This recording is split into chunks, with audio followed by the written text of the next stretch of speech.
ভিডিওতে সত্যিটা দেখিয়ে সূর্যকে জব্দ করলো দীপা। সম্পূর্ণ জানতে ভিডিওটিতে একটি লাইক করে প্রথম থেকেই দেখতে থাকো। হ্যালো বন্ধুরা, টলিউড স্টুডিও পাড়া চ্যানেলে তোমাদেরকে স্বাগত। গল্পের শুরুতেই দেখা যায় দীপা চলে এসেছে সূর্যর বাড়িতে। তখনই সূর্য বলে, কি চাই এখানে, কি করতে এসেছো তুমি? তখনই দীপা বলে, আমি এখানে থাকতে আসিনি, আমি যখন এসেছি তখন নিশ্চয়ই কোনো একটা কারণ আছে, কারণ এমনি এমনি আমি আপনার বাড়িতে কখনোই আসবো না। সূর্য তখন বলে, তুমি তো নিশ্চয়ই কিছু করতে পারোনি, আমার মেয়েদেরকে আমার কাছে ফিরিয়ে দিয়ে যাও। ফিরিয়ে দিয়ে যাও বলছি, আমি জানি তুমি টাকাটা জোগাড় করতে পারোনি। কি, তুমি কি টাকাটা জোগাড় করতে পেরেছো? পারোনি তো, তাহলে আমার মেয়েদেরকে ফিরিয়ে দিয়ে যাও আমার কাছে, তুমি আমার মেয়েদেরকে রাখতে পারো না। তখনই দীপা ব্যাগের ভেতর থেকে 5 লক্ষ টাকা বার করে সূর্যর মুখে দিয়ে ছুঁড়ে মারতে যায়। আর তখনই সূর্য টাকাটা দেখে অবাক হয়ে যায় আর ভাবে, দীপা এত কম সময়ে এতগুলো টাকা কি করে জোগাড় করতে পারলো, এটা তো একটা অসম্ভব ব্যাপার। আর তখনই দেখা যায় যে প্রবীরবাবু বলতে থাকে, দীপা তুমি এতগুলো টাকা কোথা থেকে জোগাড় করলে? আর তখনই দীপা বলে, সেটা তো জানার কথা না, দেখার কথা হচ্ছে টাকাটা পেয়েছে কিনা। এই যে সেই টাকা।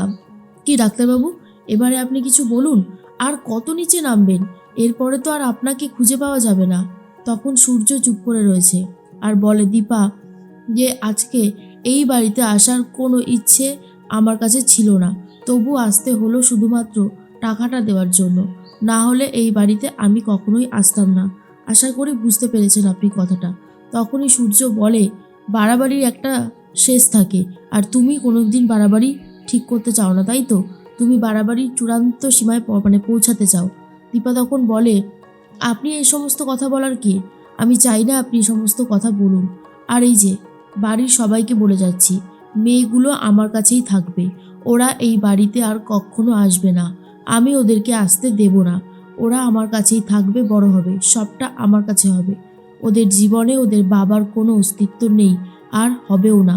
কথাটা শোনার পরে সূর্যর খুব গায়ে লাগে আর বলে, দীপা তুমি কিন্তু এইভাবে আমার মেয়েদেরকে আমার কাছ থেকে কেড়ে নিতে পারো না, কোনোভাবেই না। দীপা তখন বলে, আমি কি পারি আর পারি না সেটা আমি আপনার কাছ থেকে জানতে চাই না, অনেক তো হলো, এবার না হয় একটু থামুন। এর মধ্যেই দীপা সবাইকে বলে সেই বাড়ি থেকে বেরিয়ে যেতে চাইছিল। তখনই লাবণ্য বলে, দাঁড়াও দীপা, তোমার সাথে আমার কিছু কথা আছে। কিন্তু দীপা আর দাঁড়াতে চায় না আর বলে, আমার আপনাদের কারোর সাথে কোনো কথা নেই, যা কথা ছিল সব কথা শেষ হয়ে গেছে, এখন আর কোনো কথা বলতে চাই না। আশা করি আপনারা সবাই বুঝতে পেরেছেন। এরপরেই দীপা চলে যাচ্ছিল। ঠিক তখনই সূর্য মনে মনে ভাবে, কেসটা কি হলো? দীপা আমাকে এরকমভাবে ইনসাল্ট করলো কেন?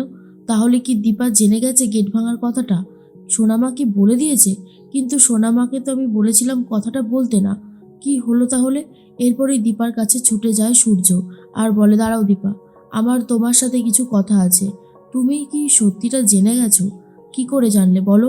বলো কি করে জানলে, আর কেনই বা আমাকে এতটা অপমান করলে, কিসের জন্য? তখনই দীপা বলে, দেখুন, আমি না আর আপনার কাছ থেকে কিছু জানতে চাই না, কিছু দেখাতে চাই, দেখবেন? দাঁড়ান দেখাচ্ছি।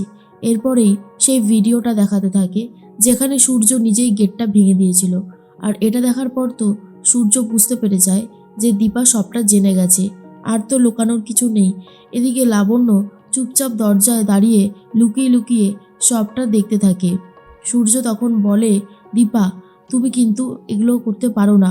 দীপা তখন বলে, জানেন তো একটা কথা আছে যে একটা আপেল, একটা পচা আপেলের সাথে থাকতে থাকতে একটা ভালো আপেলও নষ্ট হয়ে যায়। তো ব্যাপারটা হয়েছে সেরকম।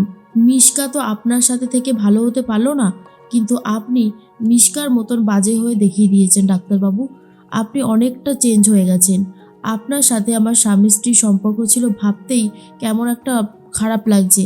এরপরেই সূর্য তখন বলে, তুমি তো অর্জুনের সাথে। আর তখন 1 গ্লাস জল দীপা সূর্যর মুখে ছিটিয়ে দেয় আর সূর্যর কলার ধরে বলে, একদম আমার চরিত্র নিয়ে বাজে কথা বলতে আসবেন না, তাহলে কিন্তু আমি আপনাকে ছেড়ে দেব না।